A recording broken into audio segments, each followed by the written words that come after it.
hoy es una clase especial abierta, es una clase que corresponde a los que se están integrando ahora al módulo 3 del curso del Concilio Divino, que consta de 3 módulos por separado. El primero, que es Introducción a los seres espirituales o a los seres celestiales, se habla de todas las jerarquías espirituales que hay dentro del texto bíblico y dentro de textos extrabíblicos, que fueron parte de la biblioteca bíblica de los primeros siglos. Y por supuesto, en el módulo 2 hablamos de los nombres y epítetos de la deidad. Ahí hablamos de todos los nombres de Dios, su relación que hay con otros dioses, las raíces semíticas, semánticas y funciones, por supuesto. El módulo 3 es Cristología Angelomorfa, se basa en un libro de la editorial Brill, en el que básicamente se compara el perfil de Jesús de Nazaret, o del personaje histórico conocido como Jesús de Nazaret, con distintos elementos teológicos y distintas, vamos a llamar, deidades dentro de la narrativa bíblica, que precisamente componen ese perfil de que Jesús es Dios, pero se explica a partir de ello, ¿no? A lo largo de este curso hemos comparado a Jesús con el Logos, la terminología del Logos, porque se usa este asunto, este término específico en el Evangelio de Juan, porque es tan importante y se repite en el Apocalipsis, porque, por ejemplo, se compara a Jesús con Melquisedec. Hoy vamos a hacer una pequeña referencia a esto, ya que la clase de Melquisedec fue la anterior y fue bastante interesante. Se compara a Jesús con el perfil de Cristo y el Jesús histórico también, se hace una pequeña separación, y nosotros empezamos también comparando a Jesús con Yahvé y con el ángel de Yahvé. Entonces eso es básicamente la estructura del curso, del módulo 3, y hoy nos corresponde comparar a Jesús con el arcángel Miguel. Y como mencioné anteriormente, voy a plantear una tesis arqueológica bastante interesante que podría darnos un posible origen de este arcángel y también explicar una serie de elementos que lo rodean, ¿no? Dándoles la bienvenida y agradecido con su participación, pues procedo a compartir pantalla. Bueno, como bien indica el título de la clase de hoy, que es una clase especial, y, sí, lo olvidaba, va a estar colgada en el canal de YouTube de la Escuela de Alejandría. Ya tenemos una clase de este estilo, clase abierta, que está colgada en el canal, es sobre el nombre sagrado de Yahvé, donde yo explico cuál es la pronunciación más antigua de dicho nombre, que corresponde aproximadamente a Yahó o Yahú. Y ahí explico semánticamente muchos elementos. Por supuesto, también aclaro de dónde surge el nombre que personalmente yo no comparto, que es Jehová, y otros elementos, ¿no? Entonces, bueno, esta es una clase de la misma categoría, son bienvenidos en ella, y por supuesto les pido su total atención. Jesús y el arcángel Miguel. La imagen que está viendo, como señalé en la clase del nombre sagrado, es una imagen creada por mí. Muchos dibujos que van a ver aquí, algunos son arqueológicos, algunos son, perdón, elementos arqueológicos, y otros son dibujos hechos por mi persona, así que yo seré específico en el momento que señale cada uno. Bien, primero empecemos por Jesús comparado a Miguel. Esto va a ser básicamente la esencia de esta clase, ¿no? Sobre Miguel, de acuerdo al diccionario de deidades y demonios en la Biblia de la editorial Brill, el nombre Miguel o Micael, no olviden que este diccionario está en inglés, Miguel en español, aparece como un nombre personal en la Biblia. Números 13:13 lo aplica a una persona común y corriente, Esdras 8:8 también, 7 veces en Primera de Crónicas 2, perdón, en Primera de Crónicas y Segunda de Crónicas 21:2. Se interpreta comúnmente como quién es como Dios, es decir, a manera de pregunta. Micael, ¿no? En el módulo 2, cuando hablábamos de los epítetos de la deidad, aclaré que hay muchos nombres teofóricos. Bueno, Miguel o Micael es uno de ellos, ya que tiene elementos teofóricos dentro de sí mismo, como podríamos compararlo con Gabriel. Gabriel es fortaleza de Dios. Y por supuesto, Elías, que es al revés. Elías es Eliyah, mi Dios es Yahvé. En este caso, Micael, pues a manera de pregunta sería quién es como Dios. Sin embargo, eso más adelante va a entrar en discusión. ¿Ok? El guardián de Israel mencionado en Daniel 10:13 al 21, o del 12 o 12:1, es sin duda una figura celestial. Dada la prominencia de este ángel en el judaísmo antiguo, se ha supuesto que los orígenes de su nombre y funciones deben verse en la deidad cananea Mical, explicando que el nombre deriva de la raíz Yaquil, que significa poder o fortaleza, etc. La Aleph sería entonces una adición posterior para poder poner este nombre en conformidad con otros nombres angelicales que a menudo terminan con él, pues había señalado Gabriel, Uriel, Rafael, Samael, Azazel, Miguel. Son nombres de ángeles y arcángeles dentro del judaísmo antiguo. No olviden que no son inventos de la Iglesia Católica, eso ya lo he señalado en este curso, pero es importante recapitular un poco, ¿no?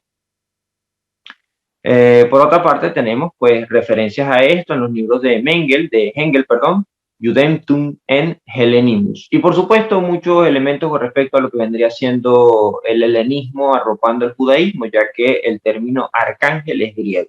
Pero más adelante vamos a explicar qué es un arcángel en el judaísmo y por supuesto su relación. Ya en el módulo 1, precisamente había aclarado que los arcángeles y los principados son lo mismo. Pero bueno, hablaremos de eso más adelante. Micael. Los talmudistas creyeron ver una alusión a él en la expresión mi, Kamoká, en Éxodo 15:11 y en Kael de Deuteronomio 36. Combinando las primeras palabras del primer pasaje con la segunda y tercera del último, así sale Micael. Su función principal es la de protector y abogado de Israel hasta el fin de los tiempos y lucha con Samael por la liberación de su pueblo, me perdonan el error de tipeo, de su pueblo del poder de Edom. Dentro de la naturaleza cósmica es el príncipe del agua y de su derivado la nieve. ¿Ok? También habíamos señalado en el módulo 1 de Concilio Divino que las potestades corresponden a elementos. Por ejemplo, en la epístola a los Efesios se habla de Satanás como el príncipe de la potestad del aire. En Apocalipsis se habla mucho del ángel de las aguas y pues muy posiblemente el autor estuviese pensando en Miguel. Hay varios ángeles dentro de la narrativa de Apocalipsis que dan la sensación de ser Miguel. Hay una aclaración muy pertinente al respecto de eso y la voy a nombrar más adelante, pero evidentemente no es solo un ángel de las aguas, serían varios en dado caso. Todo esto corresponde a la página 133 de Angeología en la literatura talmúdica. Esto es meramente judaísmo. ¿Qué opina el judaísmo sobre Micael? Donde quiera que Micael aparezca, la gloria de la Shekinah está presente, ¿ok? Él fue maestro de Moisés, de tal manera que los israelitas deben a su abogado el soberano don de la Torá.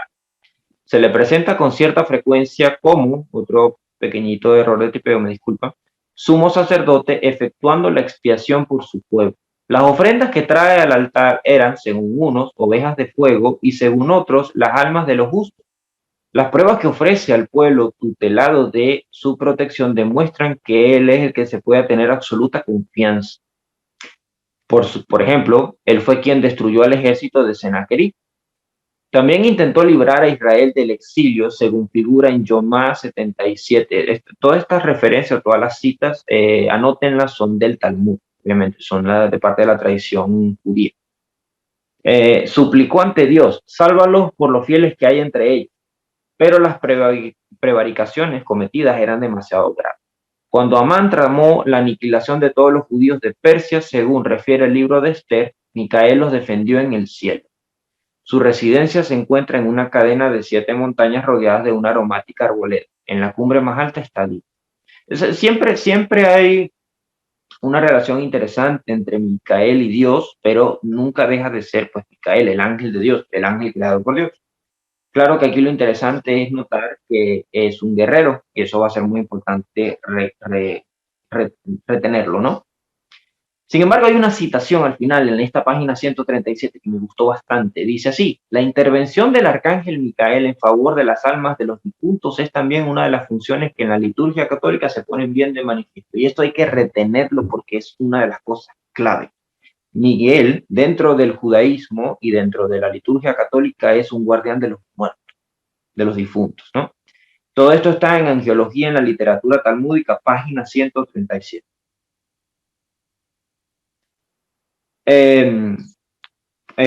Bueno, continuando, según los testigos de Jehová, ¿okay? Jesús no es Dios y nunca reclamó serlo, debería creer. En el año 2000 se publicó una revista al respecto de esto, obviamente en las revistas que venden los testigos de Jehová. Dice así: en cambio se puede entender por las escrituras que Jesús es el arcángel Miguel. Esto está en el Atalaya 1979, página 29. Ellos alegan que el gran príncipe Miguel no es otro que Jesucristo mismo. La edición del 15 de mayo de 1969 de la revista El Atalaya de los Testigos sugirió: hay evidencia escritural para concluir que Miguel era el nombre de Jesucristo antes que dejara el cielo y después de su regreso. Eh, ¿Dónde está la evidencia escritural para tal doctrina? En un artículo titulado La verdad acerca de los ángeles, que aparece en el sitio web oficial de los Testigos de Jehová, se listó solamente 1 de Tesalonicenses 4:16, Judas 9, como prueba de que el ángel más destacado, tanto en poder y autoridad, es el arcángel Jesucristo, también llamado Miguel. Eso según la edición del 2021. Todo esto es un artículo de Eric Lyons que está tratando de desmentir este asunto, pero evidentemente esta parte me llamó mucho la atención, por lo cual recogí parte de su artículo para esta clase. Hay algo que obviamente es un error, está ahí dentro del escrito de parte de los testigos de Jehová, es que Gabriel tendría una participación casi tan notoria como la de Miguel, eh, acorde al libro de Daniel. Obviamente porque aparece en el libro de Daniel tanto Gabriel como Miguel. Pero además de eso, si nosotros incluimos el libro de Enoch, empiezan a tomar peso otros arcángeles. Si tomamos en cuenta el libro de Tobías, también.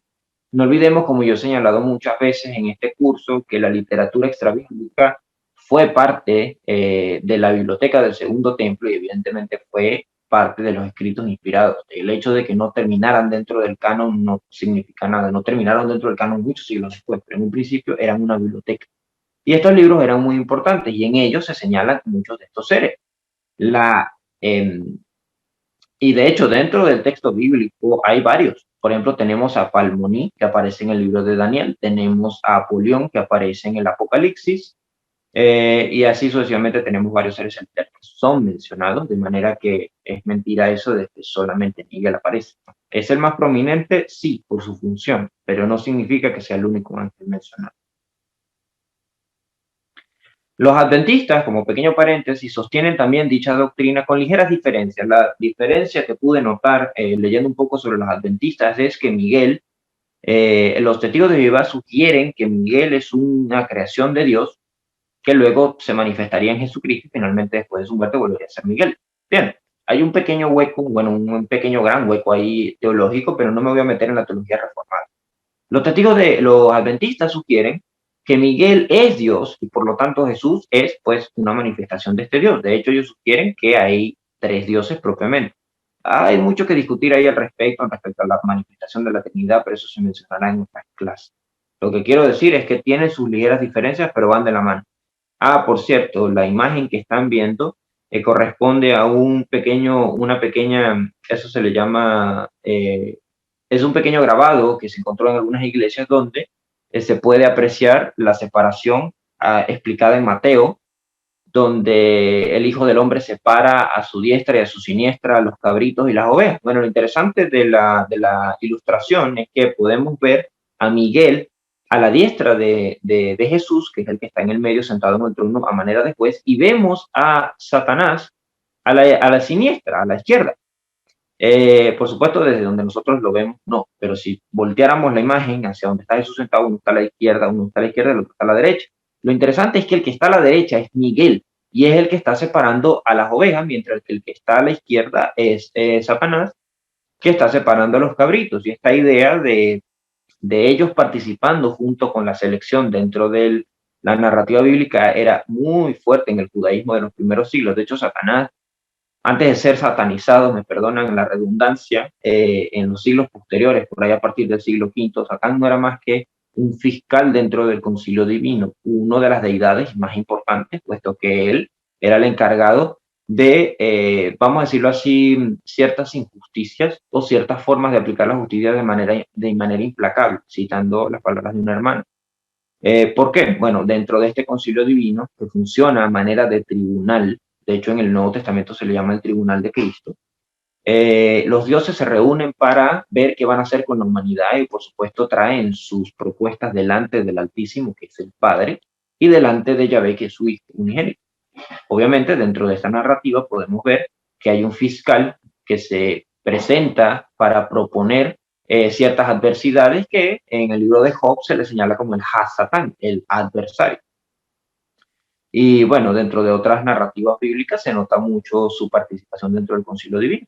Entonces, lo que debemos aquí retener es que, como la imagen lo está tratando de manifestar, la participación de Satanás antes era mucho más activa dentro de la esfera de Dios, es decir, cercano al trono de Dios, lo cual tiene mucho sentido, acorde a Apocalipsis, donde dice que él estaba delante de Dios día y noche acusando a vuestros hermanos antes de ser arrojado por Miguel.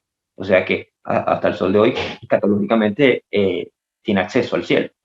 Entonces, obviamente estos elementos son muy importantes retenerlos para no caer en doctrinas ya muy posteriores que tratan de más o menos desvirtuar un poco las funciones de algunos seres celestiales, ¿no? Según Qumran, Miguel es un guardián de Israel, aunque algunos sostienen que es aquel que se identifica como Melquisedec en el documento 11Q13, que lo vamos a citar más adelante. De hecho, en la clase anterior lo estudiamos a detalle, es muy importante. Según el mismo Midrash, es decir, el Midrash de Melquisedec, el documento 11Q13, las características de Melquisedec coinciden con las del ángel de Yahvé o Metatrón, más que con Miguel. Y más adelante voy a explicar por qué. Tenemos por otra parte que entender que la mención más antigua de dicho arcángel es la del libro de Enoch. Obviamente el libro de Enoch, entendiendo primera de Enoch, es uno de los libros más antiguos por sus elementos, sus arcaísmos, a pesar de que no terminó entrando dentro del canon, sí lo fue de parte de la iglesia etíope, y el libro de Enoch es citado en el Nuevo Testamento. Fue muy importante en la biblioteca del Segundo Templo, y pues él habla de Miguel participando en las narrativas del diluvio y demás, lo cual señala como una posible tradición antigua de Miguel. Y posiblemente esta venga de una tradición más antigua, valga la redundancia, como la de Resef, el dios subordinado de Yahvé. Y aquí es donde empieza la tesis. Hablemos sobre Resef. Según el diccionario de deidades y demonios de la Biblia, Resef ocurre como Res en ugarítico, fenicio y arameo, como Resef en hebreo, 8 veces, como Ra-Saab en hebla y en acadio, y como Rashpu en egipcio. Es el nombre de uno de los dioses semíticos occidentales más populares venerados en Siria, Palestina y Egipto, y llegó a estar dentro de la narrativa bíblica. La etimología del nombre es aún más incierta. A menudo se asume que está relacionado con una raíz, Rashpu o Rash, con el significado básico de encender, prender fuego o quemar. Véase, por ejemplo, el arameo rispa, llamas, relámpagos. Sin embargo, también se puede considerar una derivación de las raíces como metástasis o metatesis, o incluso Rashpu, así como una posible conexión con Rashbun, el nombre sustantivo Rashapu o Rashpu, con la forma Amurrea Ruspan. Son distintas formas en que se puede obtener la raíz. La imagen que están viendo es una estela donde aparece Recep en estelas egipcias. De hecho, tiene características muy egipcias por los elementos, los símbolos que tiene, pero vemos una lanza en su mano y eso es muy importante porque este es un dios de la guerra. Según la traducción tradicional, Recep aparece en Habacuc 3:5. Sin embargo, citando, por ejemplo, la versión Biblia textual, cuarta edición, ante él marcha la plaga, la mortandad sigue sus pasos. Sin embargo, en el hebreo, la traducción correcta es, delante suyo marcha de ver y Recep sigue sus pasos. En la imagen pueden ver que está una carroza, el carruaje de Yahvé, conocido como el Merkabah, de eso hablamos en el módulo 1. Y es una carroza que, si se fijan, tiene todos los elementos importantes del concilio divino. Tenemos a los Galgal, las ruedas de fuego abrasadoras, sobre las que se sienta Yahvé, o el anciano de día, según Daniel, movido por un querubín, o por dos querubines en este caso, y tiene al dios de Ver detrás, y tiene al dios Recep delante, con una lanza y, por supuesto, unas armas de guerra. Nota, en la versión latina, en la versión de la Vulgata, dice, y el diablo delante de sus pies. Había una idea que señalaba a este personaje como un ente, lo cual aquí coloca a Recep como evidentemente alguien y no como algo. En Habacuc 3:5 se describe la procesión de Eload, de Dios, desde Temán y el monte de Param, donde se menciona a Deber y Recep como los que van delante de él. En la versión Reina Valera traduce como la peste y brasas. Sin embargo, debido al descubrimiento de Deber y Recep como los teónimos en Ebla, este pasaje ha sido reinterpretado como una descripción de una procesión del séquito de él, es decir, el Dios Altísimo, yendo a la guerra con con Yahvé. Bueno, Según Deuteronomio 32:24, es Resef quien es enviado por Yahvé como juicio contra el hombre y de hecho es comprobable.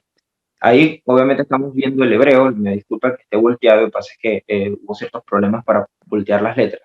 Literalmente dice así, leyendo el hebreo de forma literal, andarán extenuados de hambre, consumidos por el dios Resef. Dientes de fieras mandaré contra ellos y veneno de serpiente. Generalmente se traduce macilentos por el hambre, consumidos por la fiebre y malignas convulsiones. Les enviaré colmillos de fieras y veneno de las que rectan sobre el polvo. Obviamente lo que están viendo ahí es una estela del dios Resef, como guerrero. Ellos se dan cuenta que está con un escudo y una lanza. En Deuteronomio, Resef sufre una metamorfosis del dios que lanza flechas a ser una flecha en manos del Señor, quien luego usa esta flecha para castigar a los seres humanos. Barreré desgracia sobre ellos, usaré mis flechas sobre ellos, hambre devastadora, plaga devastadora. En hebreo, Leje Umei Resef. Y la pestilencia mortal, de acuerdo a Deuteronomio 32:24. Aquí, Leje Umei Resef puede entenderse como consumido por chispas de fuego o por el dios Resef. La raíz Lehumein men tiene el sentido de comer y se puede encontrar en Proverbios 4:17 como en Ugariti. Nota, Rashi explica tanto a Resef. Rashi es un sabio judío que escribió una serie de interpretaciones interesantes sobre la Torah. Rashi explica tanto a Resef como a Keteb en este verso como nombres de demonios, no de deidades. Katwot adoptó un enfoque similar, quien sostuvo que Keteb y Resef deberían traducirse como nombres propios y tomarse como referencia a los demonios, ¿no? Por supuesto, para el judaísmo, vamos a llamarlo, desbalance entre el monoteísmo y el monolatrismo, sugieren que obviamente son demonios y no dioses. Eso ya lo habíamos hablado en el módulo 2 y el módulo 3. Por supuesto, es sumamente interesante toda esta cita. Todo este pedazo que acaban de leer está en mi artículo Deuteronomio enoteísta, en la página de la Escuela de Alejandría, totalmente gratis por si lo quieren leer.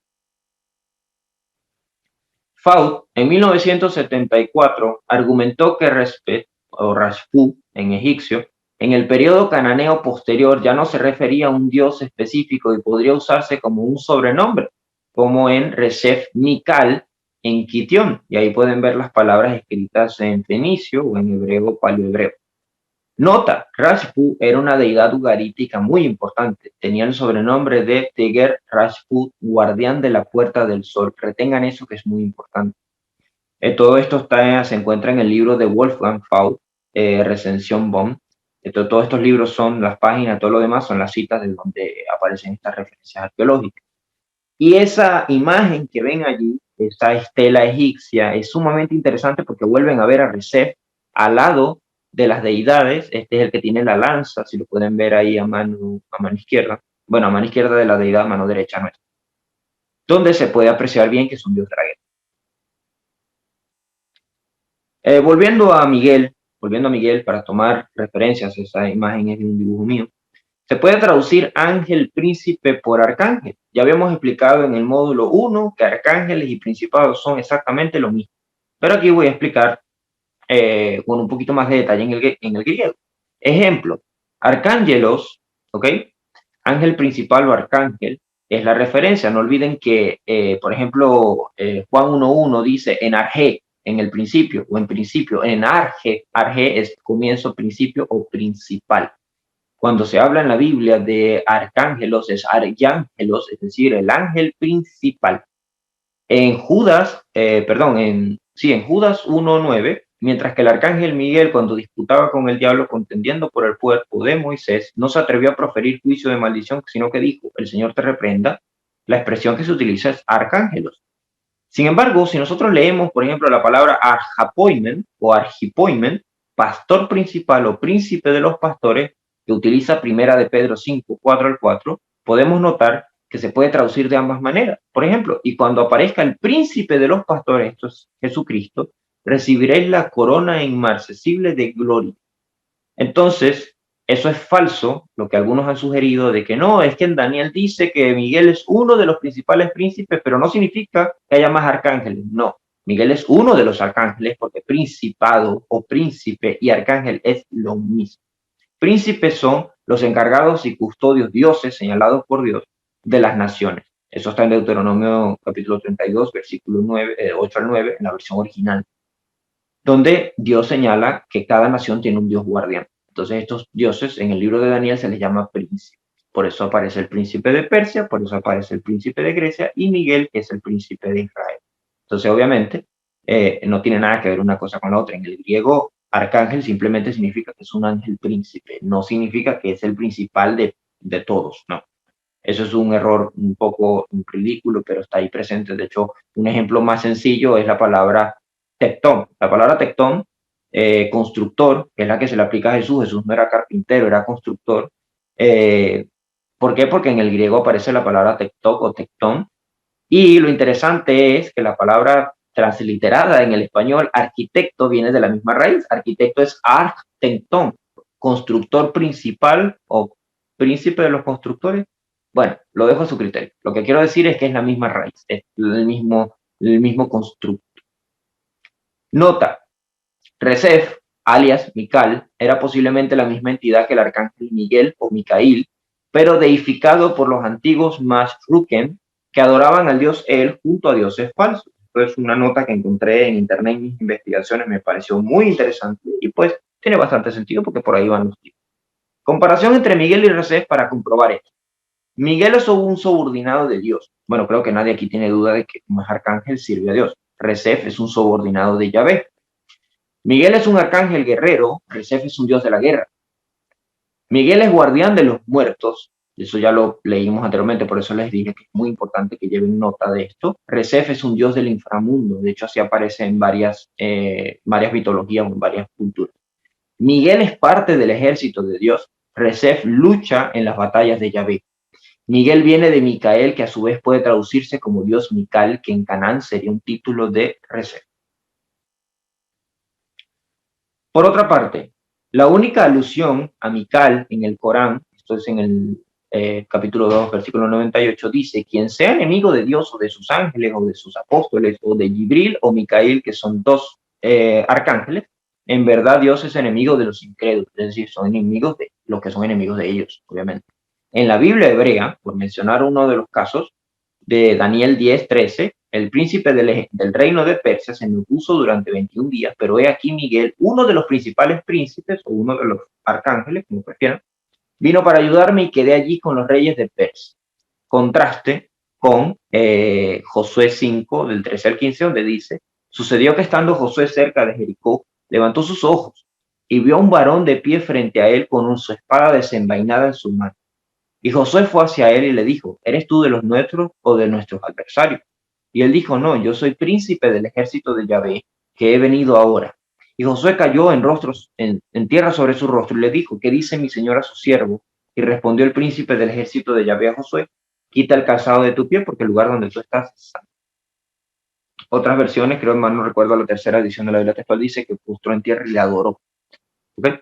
El contraste es claro, aquí es el príncipe del ejército de Yahvé, también mencionado en Daniel como el príncipe de los príncipes o el príncipe del ejército, contrasta fuertemente con Miguel como uno de los principales príncipes. Por último, y ya para finalizar la ponencia, un cuadro comparativo de mucho interés en el que decidí agregar a Melquisedec para poder notar unos detalles. Obviamente en la clase anterior de Melquisedec ya habíamos hablado a profundidad de esto, pero vale la pena señalar nuevamente algunos elementos. Por ejemplo, Jesús es un Dios de la guerra. Efectivamente, Apocalipsis 19:11 señala a Jesús como aquel que vendrá a luchar contra el anticristo, con cualidades militares, ¿no? De hecho, el ángel de Yahvé es un ángel guerrero y Yahvé es un Dios de la guerra. Obviamente, sus manifestaciones y que en el Nuevo Testamento, por ejemplo, Jesús haya dicho a Pedro que se detuviera porque él puede invocar a su padre y le mandaría 12 legiones de ángeles, indica mucho su estatus militar. ¿Ok? Que de hecho va muy de la mano con las cualidades escatológicas que se aplican a Yahvé y a la segunda venida de Cristo. Miguel también es un dios de la guerra, de acuerdo a Apocalipsis 12, porque se le manifiesta como aquel que expulsará al dragón de los cielos y sus cualidades pues son obviamente de un guerrero y dios militar. Eso ya lo hemos visto en la clase. Melquisedec es un dios de la guerra, conforme al documento 11Q13 de los rollos de Qumran, se le menciona como un guerrero escatológico. Recef, como ya habíamos señalado, según las tablillas de Ugarit, también es un dios de la guerra. En este punto los cuatro coinciden. Vamos a ver en qué no coinciden tanto. Jesús, por ejemplo, no es guardián de los muertos. Jesús fue crucificado y obviamente resucitó de entre los muertos, pero no se le señala como guardián de los muertos en ningún momento. De hecho, hay una citación muy interesante donde dice, si mal no recuerdo, se las debo, creo que es una cita de Marción, pero podría preguntar al profesor Lucas con más detalle cuál es la cita, donde dice que Miguel junto al Espíritu o al Santo Espíritu defendió la tumba hasta el tercer día. Muchos sugieren que es una referencia a Jesús, o sea que no, que estaba custodiando la tumba, puesto que Miguel es guardián de los muertos, pero Jesús no. Jesús fue a predicar a los muertos. Pero chocaría mucho con esa parte donde él dice que él es Dios de vivos y no de muertos, es decir, el Dios de Abraham, de Isaac y de Jacob. Jesús no es guardián de los muertos. Miguel sí. Judas 9, de hecho, señala esto. La tradición de Judas 9, que es muy importante, pertenece a la asunción de Moisés. Y en el judaísmo, como había señalado también en la cita de angiología en la literatura talmúdica, Miguel es un guardián de los muertos. ¿Ok? Melquisedec, evidentemente no. Ni siquiera hay mención alguna al respecto. Recef, en cambio, es guardián de los muertos, según Egipto, Ebla y Ugarit. En todas las culturas es un dios del inframundo. Bien. Símbolo del sol, Jesús. Evidentemente en Malaquías 4:2 se explica, de acuerdo a la teología cristiana, a Jesús como el sol de justicia.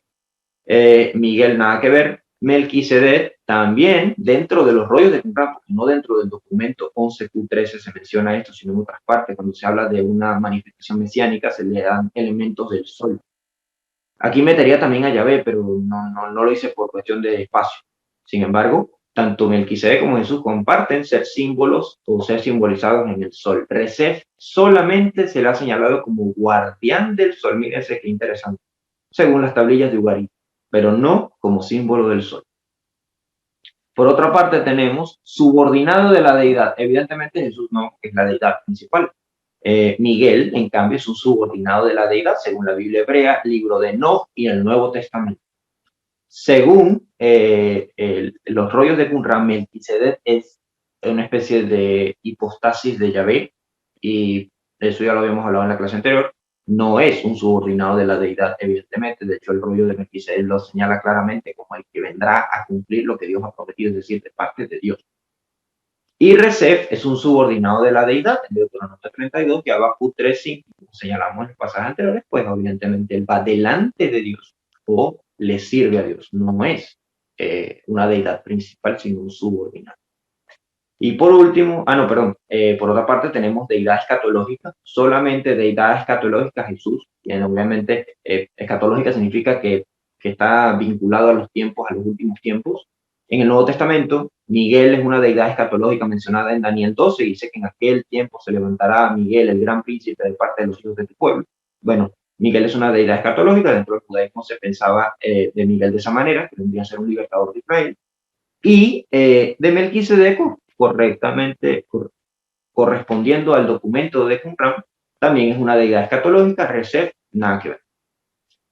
Por último, Jesús y Melquisedec se parecen en que son deidades redentoras. Jesús es una deidad redentora, ya que en el Nuevo Testamento aparece como el redentor de la tierra, y Melquisedec, acorde a los rollos de Qumran, también aparece de esa manera. De hecho, hay otro documento muy interesante con respecto a esta cualidad de Melquisedec, que es el testamento de Amram. Obviamente no aparece el nombre Melquisedec, pero se asume porque aparece su gran enemigo, que es Melquisedec o Belial, que es uno de los nombres de Satanás dentro del judaísmo del segundo templo, dentro de los rollos de Qumran.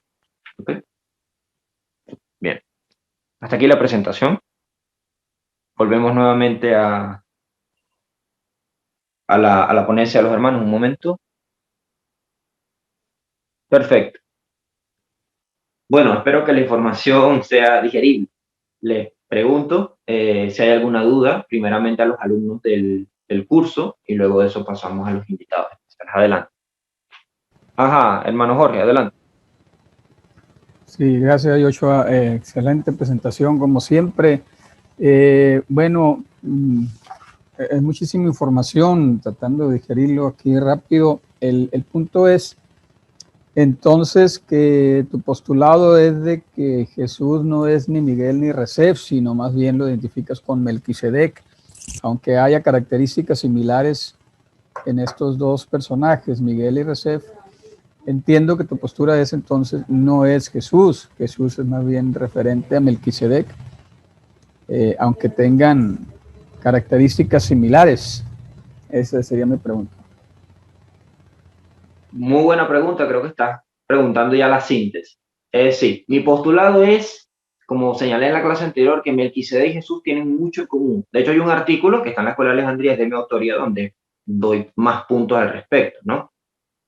Y al mismo tiempo señalo que Miguel tiene más características en común con Recep que con Melquisedec. ¿Por qué? Porque sí hay quienes piensan dentro del judaísmo que Miguel y Melquisedec son el mismo ente, por una serie de características en común, príncipes de Dios, guerreros escatológicos, dioses de la guerra, que vienen a liberar al pueblo. Sí, hay una serie de elementos que el judaísmo podría inclinarse a Miguel, perfecto. Pero dentro del cristianismo coincide más el perfil cristológico con Melquisedec de Cristo por muchos elementos, que es básicamente la tesis que plantea la epístola a los hebreos en el capítulo 7, que con Recep. En cambio, con Recep me llamó poderosamente la atención, y creo que es parte de la duda, o podría complementar tu duda, es, yo veo a Recep en el hebreo, perfecto, lo veo en varias partes del hebreo, lo veo en muchas, de hecho hasta en el libro de Job aparece. El problema es por qué de repente desaparece. Y algunos dirían, bueno, desaparece porque es un dios extranjero, entonces no tiene sentido que este dios extranjero sea parte del ejército de Yahvé. Vamos a asumir que esa fuera la tesis, ok, pero entonces, si nosotros ya hemos entendido fuertemente en este curso que los ángeles son deidades menores que sirven a Dios, ¿qué ha sucedido con ellas? Entonces, mi postulado más va más de la mano a que cuando se judaizó, y entiendas el término, se judaizó el texto bíblico, estas deidades tan importantes en un pasado fueron readaptadas para no sacarse de la narrativa bíblica, para no decir, no, ya no existe, no. Recep, bueno, la verdad que no vamos a divorciar ese nombre para que este ente continúe sirviendo a Yahvé como lo ha hecho, pero ahora con otra función y otro nombre y otro nivel y otro lugar. Ya no es un dios, es un arcángel. Ya no se llama Recep ni Mical, sino que se llama Micael. Y ya vamos a transformar el nombre del dios Mical, que posiblemente fue en un principio su traducción, a quién es como Dios, un elemento teofórico. Entonces, obviamente, una adaptación. Y en este proceso de aplicar un monoteísmo más severo en contraste con un monolatrismo, como he sugerido, se readaptaron algunas cosas. Y no solamente pasa, vamos a decirlo así, no solamente pasa con Miguel, también pasa, por ejemplo, con Rafael, que es un arcángel, su nombre Rafa viene de sanar. Y sabemos que los Refaín en el hebreo son dioses sanadores, pero son espíritus muertos. Entonces podría decirse que esta entidad se quiso divorciar, así que vamos a cambiarle el nombre, vamos a cambiar el sentido.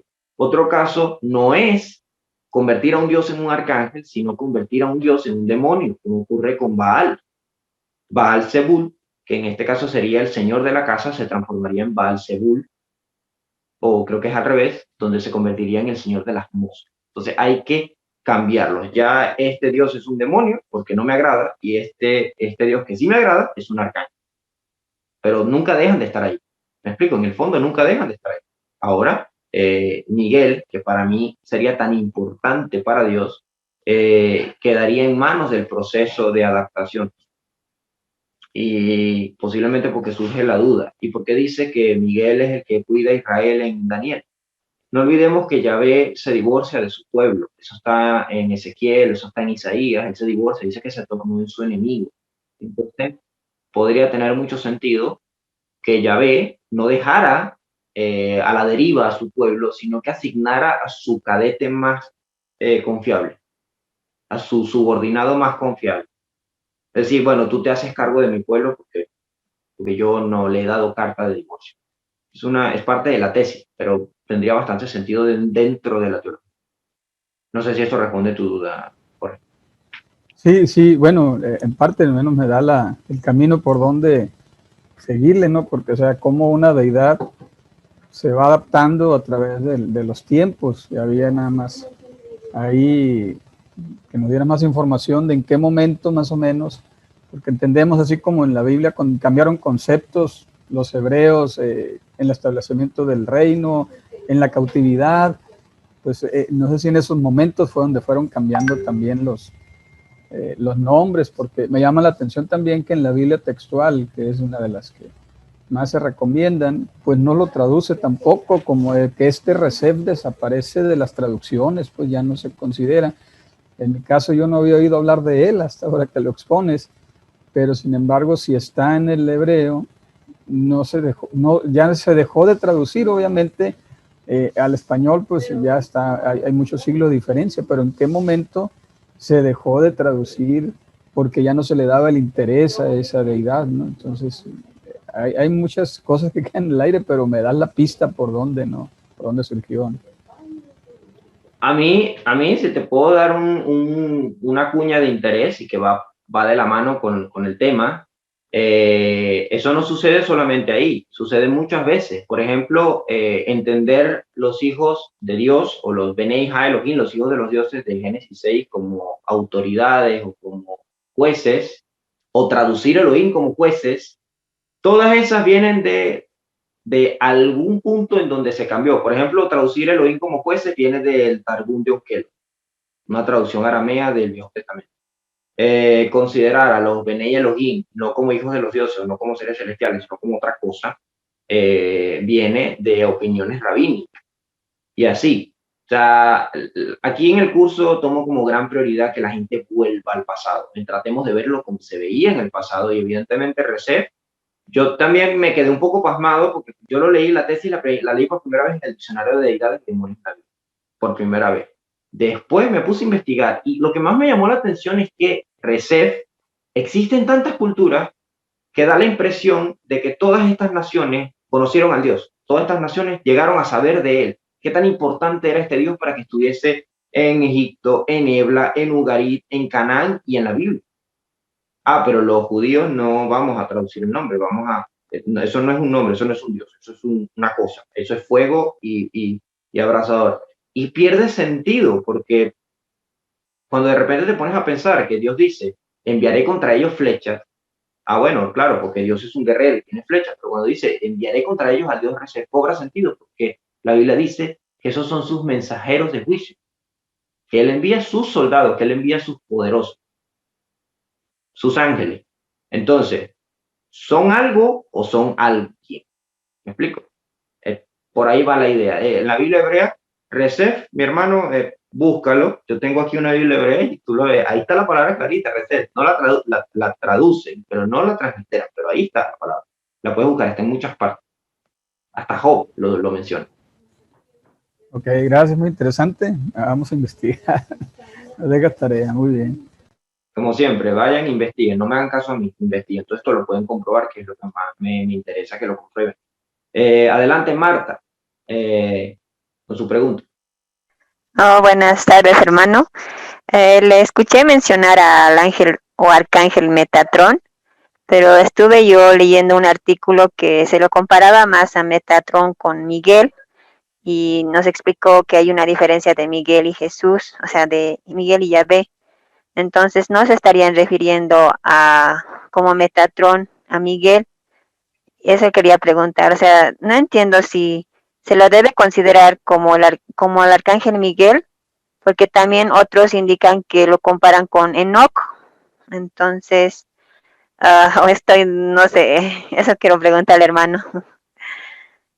No, no pasa nada, mi hermana. Muy buena pregunta. Te recomiendo que vuelvas a hojear el artículo de El Ángel de Yahvé, El Ángel de Yahvé de mi autoría en la Escuela de Alejandría, porque ahí yo señalo ese detalle con Metatrón. En el texto de Enoch y en varios textos talmúdicos y judíos hay dos Metatrón. Uno que es Metatrón, llamado Yahvé menor, fíjense que lo identifican con Yahvé, pero un Yahvé pequeño. Un Yahvé pequeño, porque no querían aceptar mucho la idea de que hubiese un Yahvé grande o el Dios altísimo que está en el Viejo Testamento y está en el Nuevo, que es el papá de Jesús. Pero hay dos Metatrón. Uno es Enoch. En el libro de Enoch, Enoch es transformado en un ángel, en Metatrón, y pasa a ser un escriba celestial dentro del concilio divino. Pero hay otro Metatrón, que es el Metatrón principal, que es un arcángel y que es el jefe de los ejércitos celestiales. ¿Dónde está el problema con Miguel? Porque tampoco han dicho que Miguel es Metatrón. O sea, tampoco es que solo han dicho que Miguel es Metatrón, también han dicho que Miguel es Melquisedec. Y bueno, hoy en día vemos gente que dice que Miguel es Jesús. ¿Por qué? Porque se parece. Sí se parece. Miguel es un líder del ejército. El problema surge cuando vemos las cosas en las que se parecen, pero no vemos en las que no. Por ejemplo, le pongo un postulado de sentido común. Si en Apocalipsis 12 dice que la mujer Israel parió a un hijo varón y que este varón regiría las naciones con vara de hierro, entendemos ya vamos a decirlo, por metástasis, o lo entendemos ya por una cuestión de sentido común, es escrito. Perfecto. Más adelante dice que fue arrebatado al cielo, lo demás. Luego dice que fue arrojado el dragón porque explotó una batalla Miguel y sus ángeles contra el dragón y sus ángeles, y que vencen al dragón. Entonces muchos dicen, no, mira, ahí es Jesús, pero no fue el que acaba de ser tomado, el llamado varón. Sí, sí, no, pero aquí le dan nombre. Ah, perfecto. Entonces, cuando seguimos leyendo, dice que ellos lo vencieron en virtud de la sangre del cordero. ¿Y por qué no dice en virtud de la sangre de Miguel?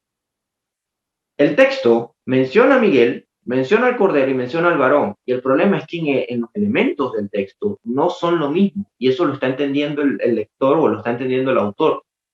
Pero quieren adaptar una teología al respecto. Por ejemplo, hay una variable en Judas, en la epístola de Judas, donde dice, y quiero recordaros como conocedores que soy de todas las cosas, que Jesús sacó al pueblo de la tierra de Egipto y luego destruyó a los que no creyeron. Jesús. Hay otra variable en uno de los papiros que dice Cristo Dios sacó al pueblo de la tierra de Egipto. Esas dos variables son pesadísimas porque dan a entender que ahí el que escribió se estaba refiriendo a Jesucristo. Entonces la pregunta es, si ahí mencionan a Jesús en el versículo 5, ¿por qué en el versículo 9 de la epístola de Judas mencionan a Miguel? Si se supone que son el mismo, porque no dice Miguel. A Miguel sacó al pueblo de la tierra de Egipto y ni aún Miguel se atrevió a proferir. No, porque las dos epístolas son análogas, la de Pedro y la de Judas, y están mencionando distintos ejemplos. Por ejemplo, Pedro y Judas, y de eso estábamos hablando antes de la clase, los alumnos y yo, Pedro y Judas están escribiendo sobre lo mismo. Ellos están haciendo una apología contra los falsos maestros, los falsos apóstoles, los falsos pastores, declarando que ellos recibirán un juicio tan severo como lo recibió Sodoma y Gomorra y los ángeles de Génesis 6. Pero más adelante sigue hablando y dice que ellos no les importa blasfemar contra los seres celestiales, contra los dioses, contra las autoridades celestes, no les importa, no respetan a las autoridades que hay en los cielos. Y utilizan un ejemplo. Pedro dice que los ángeles no llevan juicios ni injurias contra ellos mismos. Entre los ángeles no se discuten, entre los ángeles buenos y los ángeles malos. Es decir, entre los dioses buenos y los dioses malos. Entre Satanás y Miguel no hay problemas. Ah, bueno, y Judas. Judas está hablando un ejemplo del mismo asunto. Judas está diciendo que Miguel, cuando contendía por el cuerpo de Moisés con el diablo, y esto hay que entenderlo porque Miguel es guardián de los muertos, contendiendo con el pueblo. Aparentemente, según el libro de la Asunción de Moisés, esto se debía a que como Moisés había matado a un egipcio, Satanás lo estaba reclamando. Decía, no, él se va conmigo. Miguel decía, no, se va conmigo. Tiene sentido porque cuando vemos la transfiguración en el monte, ¿quién aparece ahí junto a Jesús? Moisés. Y si Moisés hubiese quedado en el Sheol o en el Hades, ¿cómo hubiese llegado a estar en la presencia de Jesús? Entonces, obviamente, esa discusión que tiene Miguel y el diablo es por quién se lleva a Moisés consigo. Pero en esa discusión se da a entender, por lo que el ejemplo que está dando el escritor, que los ángeles no discuten entre ellos, no levantan injurias. Este no le dijo al diablo, mira, tú, me perdona la expresión, vete al infierno. No, no que le dijo, el Señor te reprende, el Señor se encargará de ti. Déjame que yo me tengo que llevar a Moisés. Obviamente, estos elementos ponen a Miguel en un lugar bastante delgado entre Melquisedec, Jesús y Metatrón, porque evidentemente lo que creo que en la clase del ángel de Yahvé aclaramos bastante, por muchos años no se sabía qué era el ángel de Yahvé o quién era. Para el cristianismo es Jesús, para el judaísmo puede ser Miguel o puede ser cualquier otra cosa. Entonces, ahí es donde surge el problema. Pero realmente Metatrón está claro dentro del judaísmo que no es Miguel. Hay ciertas posturas al respecto, pero no es Miguel. Metatron coincide más con Jesús, coincide más con el ángel de Yahvé, evidentemente. No sé si eso contesta a su pregunta. No, muchas gracias, hermano. Sí, no, muy claro y muy completo. Gracias, hermano. No, nada. Hay más preguntas de los alumnos, si no pasamos a las preguntas de los invitados. Adelante. La pregunta del que quiera. Ok, ¿me escuchas? Yo perfecto, hermano, adelante. Ok, mira, Joshua, hay muchas cosas que quisiera preguntarte, pero acuérdate que hay la educación evangélica, ¿verdad? De reprender a Satanás. Hay la educación evangélica basada en la palabra, en que la Biblia dice, entre otras cosas, que él venció a los principados y a las potestades, triunfando sobre ellos, que lo exhibió públicamente. Otras cartas, creo que de uno de los apóstoles, dice, y lo dio por cabeza a la iglesia, o lo puso debajo de los pies, whatever. ¿Ok? Entonces, ¿qué pasa? ¿Cuál debe ser nuestra posición bíblica frente a las huestes de maldad? A ver, cuando nosotros vamos a orar por un enfermo, cuando nosotros necesitamos reprender huestes enemigas, satánicas, que atormentan lugares, que poseen lugares, ¿verdad? Porque hemos sido llamados a llevar la autoridad de Cristo. Entonces, ¿cuál es la forma? Tú me haces entender, de acuerdo a la Biblia, y eso yo lo había escuchado. Inclusive la primera vez que escuché que Satanás, y esa es una de las preguntas, que Satanás era hijo de Dios por el evento donde él se presenta, o cuando él se presenta en el evento de Job, que se presentaron los hijos de Dios, ya tú lo citaste, entre ellos Satanás. Ok, yo pensaba que era Luzbel el hijo de Dios y no Satanás, que ya Satanás no era hijo de Dios, pero el mismo pastor Bertucci, que es un hombre respetado en el evangelio, enseñó eso, ¿de acuerdo? Enseñó eso. Entonces, al parecer, eso indica, no al parecer, indica que hay un orden que Dios no violenta. Hay un orden que Dios no violenta en la creación.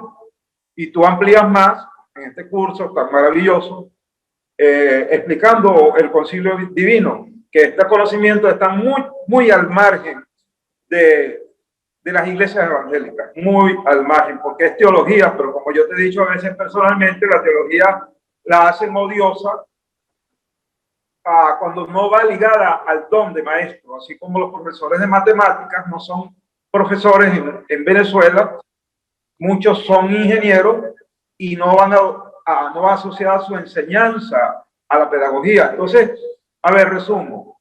Entonces, me interesa mucho saber esto, porque yo mucho lo he usado, yo soy un pastor, no me gustan los títulos, ¿no? No me gustan los títulos, pero un poco para que nos entendamos, soy una especie de pastor. Soy un siervo de Cristo, pero, ¿me entiendes? Yo ministro muchas veces.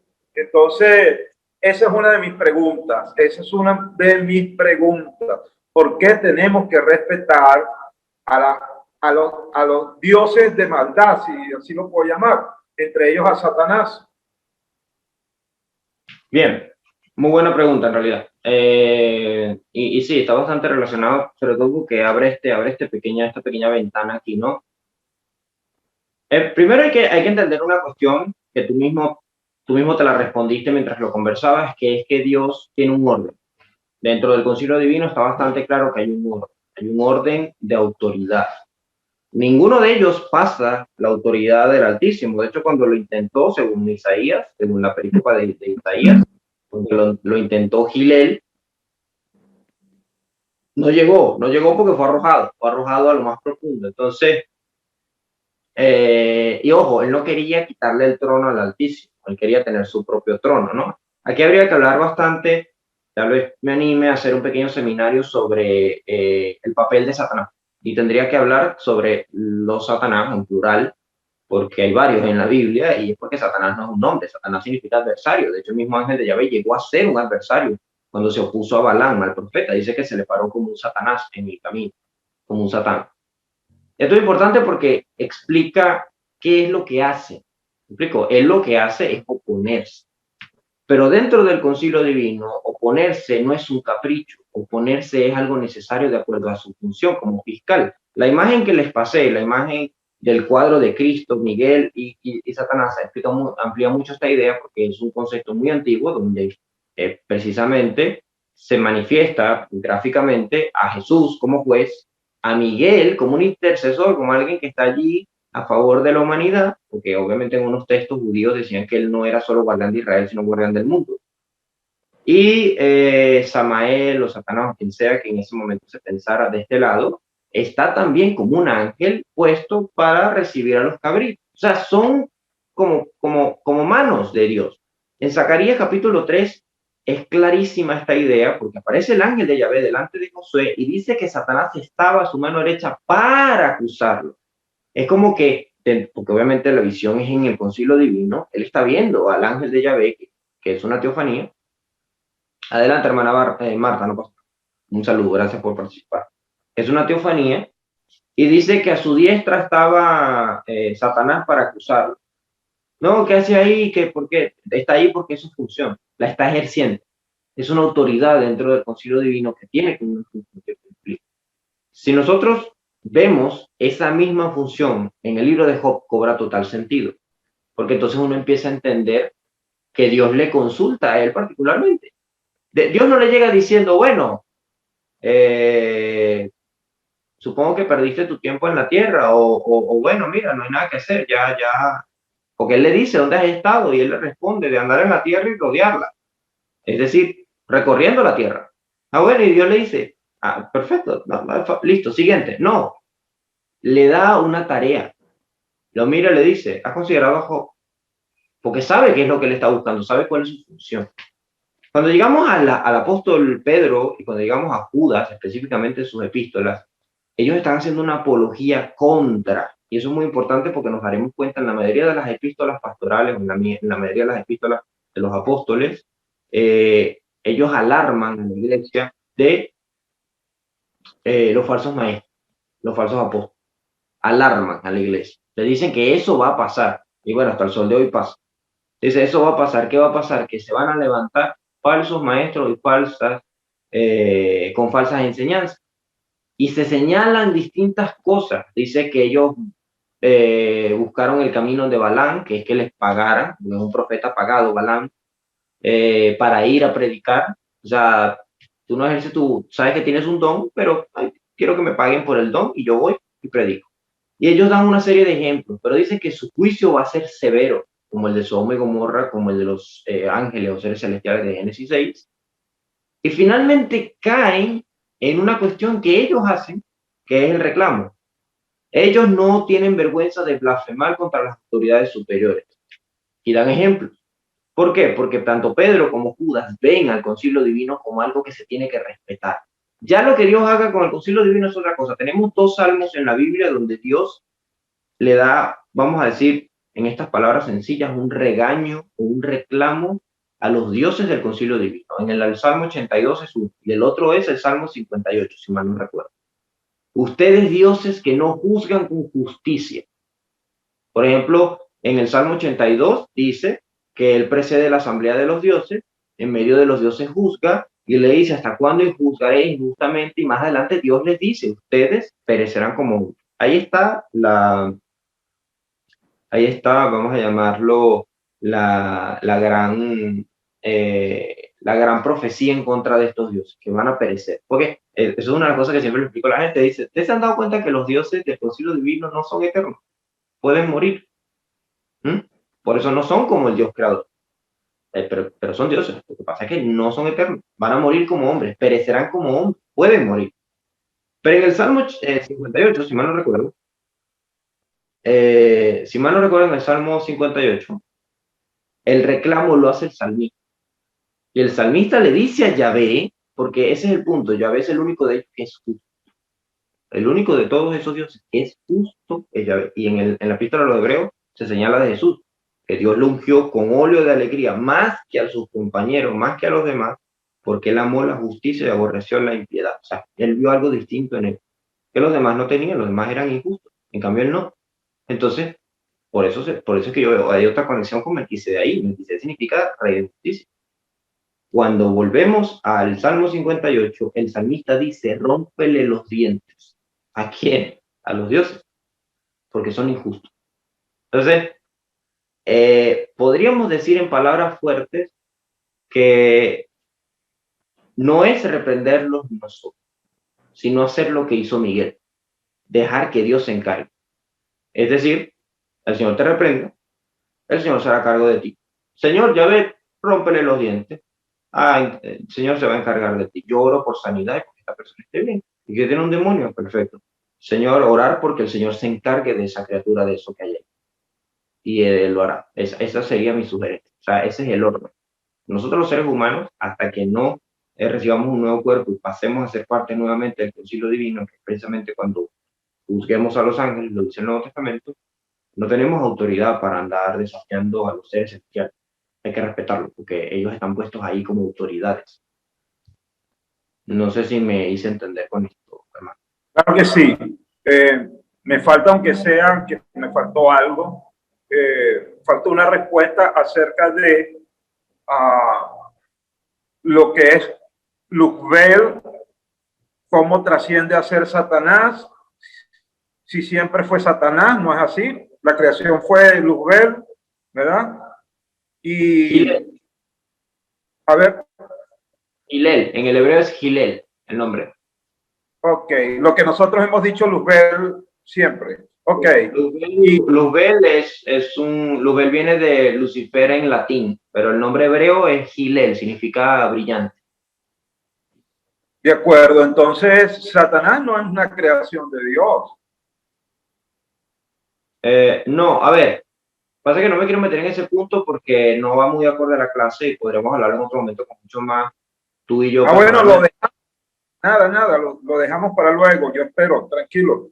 Pero es un tema muy interesante. Yo te voy a pasar un escrito, lo voy a pasar al grupo, que se llama Hablemos sobre la pericopa de Isaías 14, donde más o menos hablo un poquito de este asunto. Es interesante, pero ya claro qué es Gilel.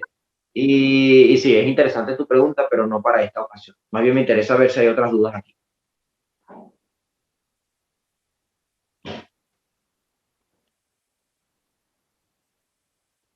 Adelante con alguna otra pregunta. Y gracias, hermano César, por su duda. Muy buena. Gracias a ti, George.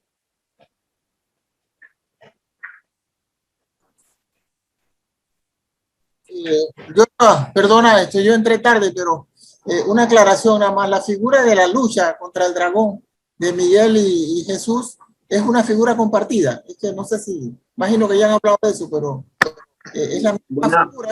Esa duda siempre existe, pues. Miguel y Jesús. ¿Cuál es el verso que aclara la figura real de eso? Cambio. Buena pregunta. No sé si pueden desactivar los micrófonos mientras respondo. Gracias, Rolando, por tu pregunta. Muy buena. La lucha entre Miguel y el dragón aparece en aparece en Apocalipsis 2. Perfecto.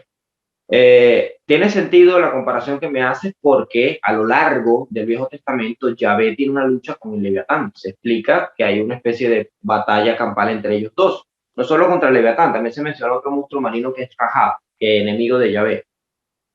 Ambos dragones, ambos bestias marinas y evidentemente pues tienen como una especie de constante lucha. Sin embargo, la de Leviatán, la del dragón, Leviatán y Rahab coincide más con el tercer relato de la creación. Ese relato, yo le digo hipotético, pero no es porque sea una hipótesis, sino porque está reconstruido del libro de Job, sobre todo del libro de Job del Cántico de Yahvé al final del libro, en varios salmos, en Isaías y demás, donde se deja claro que se creía en un principio en tres relatos de la creación, Génesis 1, Génesis 2, y el tercero, que es la lucha que tiene Yahvé, tiene Dios y los dioses contra el Leviatán. Aparentemente esa lucha, eso es algo cósmico que sucede mucho antes de la creación. Lo que sucede con Apocalipsis 2 es algo escatológico, es otra batalla, donde el dragón, a ver, esa batalla no tiene la intención de luchar con el dragón para asesinar al dragón y crear el universo, como podría entenderse del tercer relato de la creación, sino que esa batalla es para expulsar al diablo del cielo. Es muy distinto. Miguel no destruye al diablo, solo lo expulsa. Entonces, hay unos elementos que sí, pueden verse como una tradición muy vieja que tiene que ver con lo mismo. Por eso el dibujo que yo tengo aquí atrás de Dios luchando contra el Leviatán. Perfecto. Pero o Marduk, Marduk luchando contra Tiamat en la mitología sumeria. Pero esos son elementos de la creación, creacionista. No tienen que ver con Apocalipsis. En Apocalipsis es el diablo expulsado de la presencia de Dios por Miguel y sus ángeles, expulsado el diablo y sus ángeles de la presencia de Dios. Es como que en ese momento Dios decidió que el concilio divino debía ser limpiado y sacar a estos dioses de injusticia. No sé si más o menos responde la duda, Rubén. ¿Alguna otra pregunta? Adelante, de los invitados. Me parece buena participación. Adelante, sin pena. Sí, un poquito. ¿Quién es? Fiorella. Te escucho como con algo en la boca. No sé si puedes. No. ¿Tienes audífonos puestos?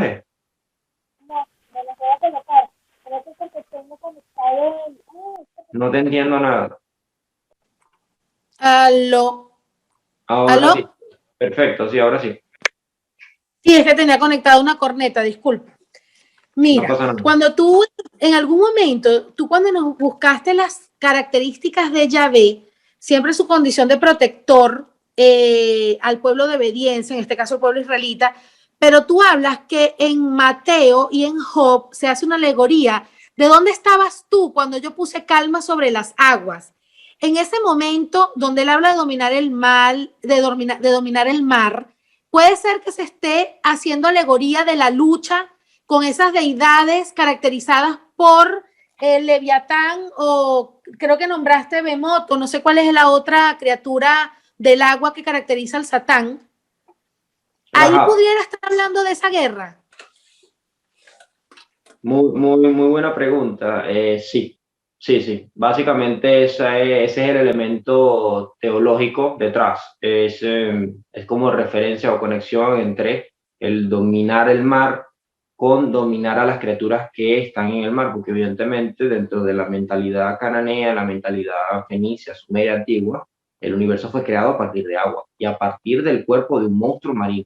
De hecho, no solamente está ahí, hasta hace poco estuve leyendo sobre la mitología hawaiana, donde se habla de este héroe famoso llamado Mau o Mayu. Si usted ve la película Moana, es el personaje que es una deidad que parece, no es una deidad realmente, es una mitología, es un hombre muy fuerte porque es hijo de deidades, pero no es una deidad. Y él, Maui, ese es el nombre, disculpen que se me olvidó. Maui crea la isla de Hawái, si mal no recuerdo que es de Hawái, porque es un pez que él pesca y lo arrastra hacia la superficie y ahí crea la isla. Entonces, básicamente la esencia es la misma, de crear el mundo a partir del cuerpo de algo. Y bíblicamente, cuando se habla de la lucha de Yahvé contra las entidades cósmicas, acuáticas, se refiere a lo mismo. Cuando se habla de la lucha del agua, es muy común, en proverbio, en todos lados siempre nos damos cuenta que Yahvé tiene una especie de guerra con las aguas. De hecho, no sé si se habían dado cuenta, pero en Apocalipsis 12, cuando dice que el dragón intentó arrastrar a la mujer, dice que de su boca salió mucha agua. Ahí más o menos se pueden hacer una idea de esta conexión que hay. No sé si esto responde a tu duda, Fiorella. Gracias. Para servirte. Bueno, supongo que no hay más dudas, porque esperamos un momento y no habían dudas. Les doy muchas gracias por su participación. Espero que la clase les haya gustado mucho.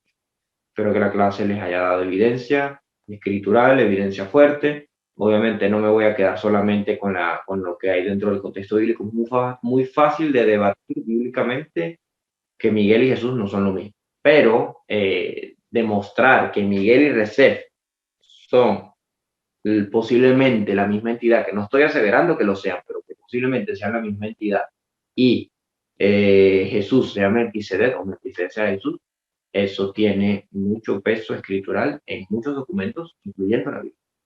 Así que nada, invitándolos como siempre a investigar, pero de generarles más hambre. Espero que se den cuenta de que esto es un mundo muy amplio, muy grande, y que siempre nos vamos a encontrar con ciertas cosas allí y allí. Yo les digo una cosa, yo muchas cosas no las sabría si no hubiese aprendido hebreo, si no me hubiese dado cuenta de lo que dice el hebreo. Recef está en la Biblia, en muchas partes. Lo van a conseguir.